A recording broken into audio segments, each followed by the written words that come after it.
Cari amici di Teglio e di Cintello, vi raggiungo anche quest'oggi con un piccolo momento di preghiera e di riflessione.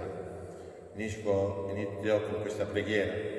O Dio, che mostri agli erranti la luce della tua verità, perché possano tornare sulla retta via, concedi a tutti coloro che si professano cristiani di respingere ciò che è contrario a questo nome e di seguire ciò che gli è conforme. Per Cristo nostro Signore. Amen.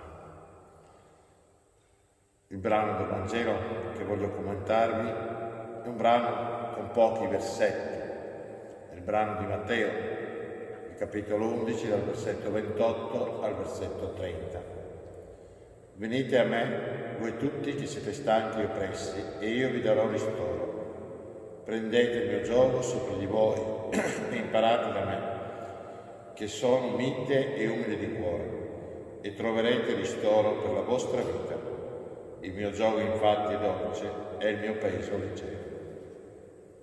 Sono pochi versetti, ma sono versetti che Gesù ci dona per questo momento, per dirci che Lui è il nostro ristoro. Siamo affaticati, siamo oppressi, abbiamo la difficoltà di accettare questo momento, eppure il Signore oggi ci dice: venite a me, andare a Lui con tutto il cuore.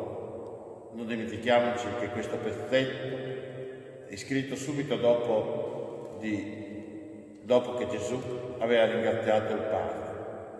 Ti rendo lode, Padre, Signore del cielo e della terra, perché hai nascosto queste cose sapienti ai dotti e le hai rivelate ai piccoli. Sì, o Padre, perché così hai deciso nella tua benevolenza. O Dio che si stupisce, prima di tutto. Il piccolo non è colui che è bambino, ma il piccolo è colui che sa stupirsi. E oggi più che mai abbiamo bisogno di stupirci di Dio, di stupirci del Signore, di stupirci del Padre, che ci rivela attraverso questi tempi delle cose anche meravigliose.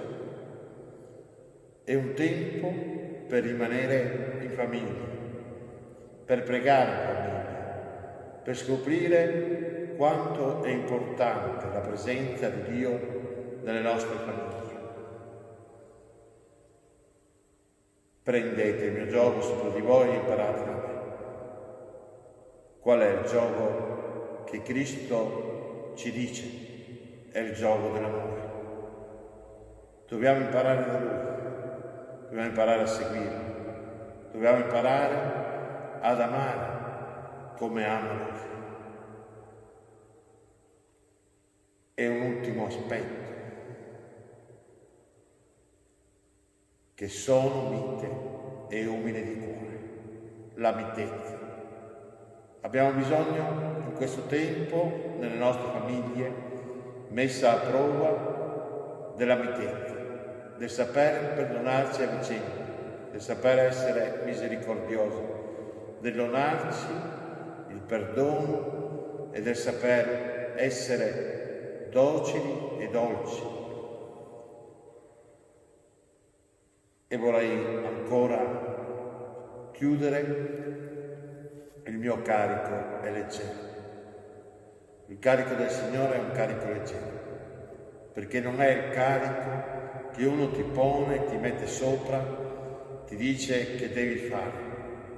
È il carico dell'amore, è il carico del sì, è il carico che mi dice: faccio questo perché amo Dio, non per forza. Faccio la volontà del Padre mio che sta nei cieli per amore, come diceva Gesù. E vorrei concludere quest'oggi con la preghiera a San Michele Arcangelo. Siamo proprio di fronte all'altare di questo angelo, di questo arcangelo, colui che ha sconfitto il menzognero, il diavolo, E allora vorrei pregare con questa preghiera, perché ancora una volta sconfigga il male, questo male che sta calpestandoci, che sta facendoci diventare sempre meno speranzosi. San Michele Arcangelo, difendici nella battaglia. Sii tu nostro sostegno contro la perfidia e le insidie del diavolo. Che Dio eserciti il suo dominio su di lui. Te ne preghiamo supplichevoli. E tu, o principe della milizia celeste, con la potenza divina, ricaccia nell'inferno Satana e gli altri spiriti maligni, i quali erano nel mondo per perdere le anime. Amen. Le preghiere potrete trovarle in WhatsApp sul sito di Telio. Troverete sia le preghiere che anche gli avvisi per le varie parrocchie, per le 2 parrocchie. E ora, per intercessione di San Michele Arcangelo, Dio Onnipotente protegga voi e le vostre famiglie da questo virus e vi sostenga in questo momento difficile. Nel nome del Padre e del Figlio e dello Spirito Santo. Amen e buona serata e buona settimana a tutti.